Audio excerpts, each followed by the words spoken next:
Hello and welcome to this presentation of CK17a Navy Battles Research.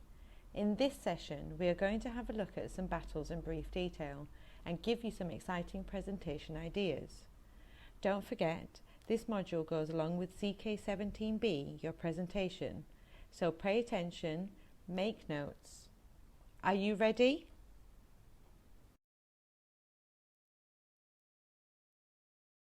We're first going to look at different ways for you to present information and a quick overview of some battles. The first battle we're going to look at is where the Navy truly started, back in 1897 AD, when King Alfred designed and built his own ships. Or you could have a go at doing a video into the presentation. Let's check out the Spanish Armada. 130 ships of the Spanish Armada were spotted in the English Channel. The English lit beacons, quickly passing on news of the invasion. The English attacked, but because the Spanish were sailing in a crescent formation, the attack did little damage. The Spanish plan was to anchor and pick up troops who'd been fighting in the Netherlands. They anchored in Calais, but scattered after the English sent in fire ships to burn the Armada. The English could now attack more effectively, and at the Battle of Gravelines, Spanish losses were heavy, and they were prevented from picking up their troops. Hey, hello, over here!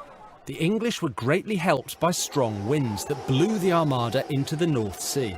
The fleet was forced to travel all the way around the British Isles, and many ships were wrecked on the rocks off the coast of Ireland. The Armada had failed, and only 67 of the 130 ships returned to Spain. Next important battle, the Battle of Santa Cruz in 1657. The next battle you might want to look at is the Battle of the Nile in 1796. Now, if you check out our slide, you can see lots of information on the left and key points to take away on the right. Or why not present it with some videos, like we've done here? On the 20th of October 1805, Nelson received word that the French and Spanish fleets were on the move in the Mediterranean. At 4 a.m. the next morning, Nelson ordered his fleet to battle stations. It was recommended that Nelson remove the decorations on his coat so that he wouldn't be such a target, but Nelson refused. The ships engaged in battle. As snipers fired onto the deck of the Victory, Nelson and Hardy continued to walk about giving orders. Around 1 p.m, Hardy realised that Nelson was no longer by his side. He turned to see Nelson kneeling on the deck and rushed over to him. Nelson instructed that his face be covered as he was carried below deck so that his sailors would not realise it was he who had been wounded and panic. Nelson's last words are commonly thought to have been, "Kiss me, Hardy."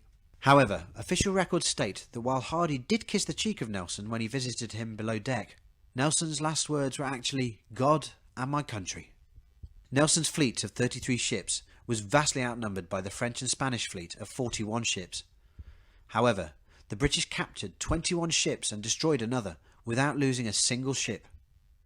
The battle was the last time the French Navy significantly threatened the British.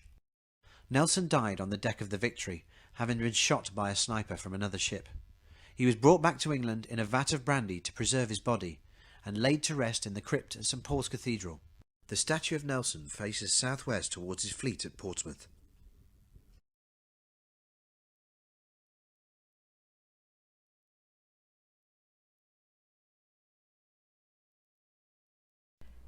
We're moving quickly on to the Battle of Jutland.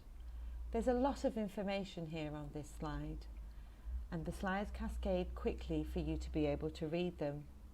The pockets of information allow you to take away the key points effectively and quickly.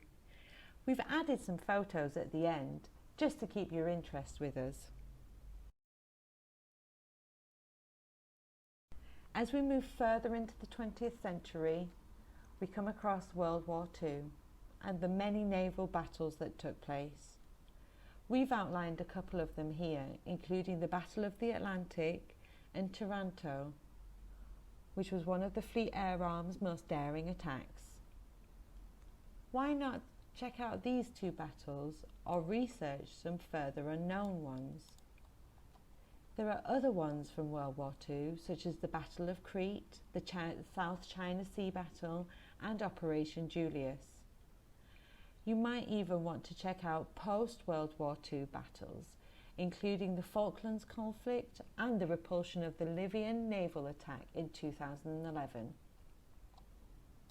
There are lots of other battles to think about. Why not have a look and see which ones you might want to research? Don't forget, make your research interesting and engaging by putting in fun and obscure facts about the battles you are researching. You may even be able to tell your instructor something they didn't know. You're going to be presenting your research to the group. Remember to use videos, paintings, photos, drawings, and other media to get your message across and keep people watching. Why don't you complete your presentation with a quiz or a fun facts check? Ask your instructor on ways to set up Kahoot quizzes or a word wall activity.